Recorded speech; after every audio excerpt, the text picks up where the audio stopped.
caught my wife cheating on me 3 weeks before our wedding.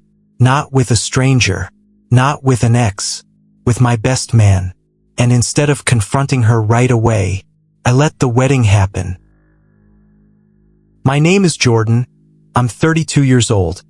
And this is the story of how I found out the woman I thought was my soulmate was nothing more than a beautiful lie. It's a story of love, betrayal, rage, and ultimately, a level of pettiness and revenge I didn't know I was capable of. But I'm getting ahead of myself. Let's rewind. I met Camille 5 years ago at a charity gala I almost didn't attend. I was working late, tired, and ready to go home when my colleague insisted I come out for at least one drink.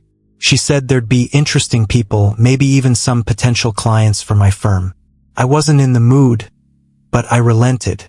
The moment I saw Camille, it was like the room shifted. She was tall, elegant, with the kind of presence that makes everyone around her lean in without realizing it.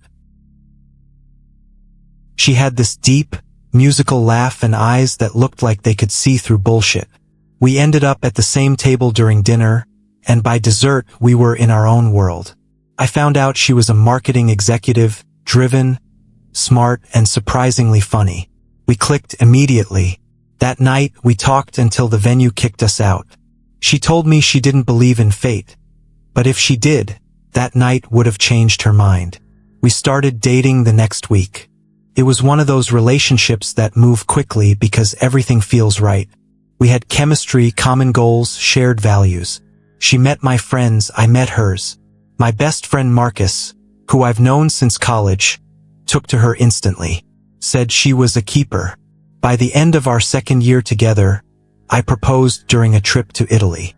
She cried, said yes, said I made her feel safe. Funny how people can lie to your face with tears in their eyes. The first real signs came about 3 months before the wedding. Camille started pulling away. Not drastically, just little things. She wasn't texting me good morning like she used to. She started going out more with her coworkers, always brushing off my offers to join. Her phone, once left carelessly on the kitchen counter, was now always face down, locked, always in her pocket. I tried to rationalize it, told myself she was just stressed with wedding planning, that work was picking up, that maybe I was being paranoid. Then Marcus started acting strange too. We'd been best friends for over a decade. Lived together in college. Survived breakups, job changes, everything. But suddenly he was harder to reach.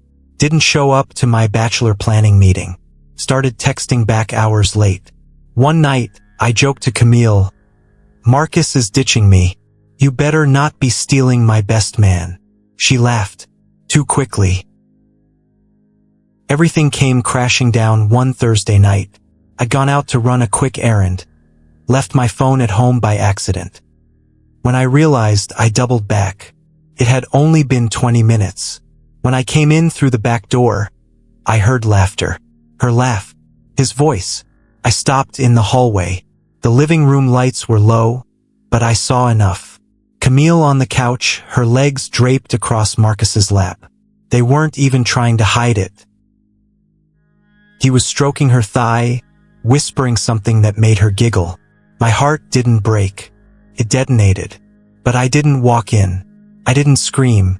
I backed away like a coward, like a ghost, and I drove around the block for an hour, hands shaking on the steering wheel. When I got home, the lights were off. They were gone. I slept in my car that night. The next morning, Camille acted normal, kissed my cheek, made coffee, asked about my meeting.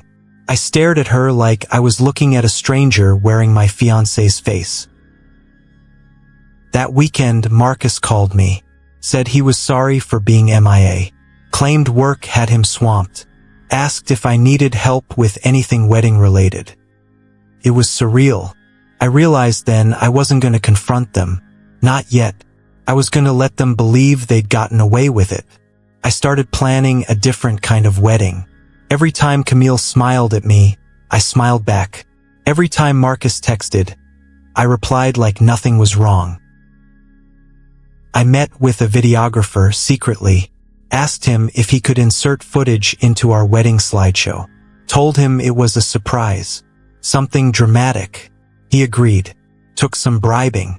I went through Camille's phone when she was asleep, took screenshots, forwarded emails to myself, compiled everything into a folder labeled Memories. I switched out the officiant, hired someone who owed me a favor, someone who wouldn't stop the ceremony if things got unconventional, and I waited. The day of the wedding was perfect. Sunny, warm, everyone we loved in one place. Camille looked stunning. She cried during her vows. Marcus stood next to me, smiling like the bastard he is. When the officiant said, "If anyone objects," I stayed quiet. When it was time for my vows, I took a deep breath and looked at Camille. "Camille," I began. I wrote something long, something emotional, but then I realized words mean nothing without truth. So instead, I want to show you something. Something real. I nodded to the videographer. The screen behind us lit up, and there it was, clips of Camille and Marcus, kissing on the couch, whispering in bed. A timestamp from 3 weeks ago. Gasps, screams. Her father stood up, yelling. Her mother burst into tears. Marcus froze. Camille's mouth opened, closed. She looked at me like I'd stabbed her. Maybe I had. "This," I said, turning to the crowd, "is who they really are." I walked out, left them there. No ring, no vows, no explanations. The aftermath was chaotic. Camille tried to call, texted, showed up at my apartment crying, said it was a mistake, said she loved me, that it only happened once. Marcus emailed me, apologized, claimed he didn't know what came over him. I didn't reply. Instead, I posted a carefully edited version of the video online. No names, just a warning about trusting too easily. It went viral. Millions of views, thousands of comments. Camille lost her job within weeks. Her company didn't want the PR mess. Marcus lost clients. His reputation tanked. They tried to make it work for a while. Moved in together. Played house. But 6 months later, Camille posted a teary breakup video. Said she'd been betrayed again. Poetic justice. Now, I live alone. I'm not bitter, just cautious. People always ask if I regret not confronting them sooner. If I regret letting it get that far. The truth? I don't. Because sometimes, revenge isn't just about hurting someone back. It's about showing them exactly who they are, and letting the world see too. And that's a story worth telling.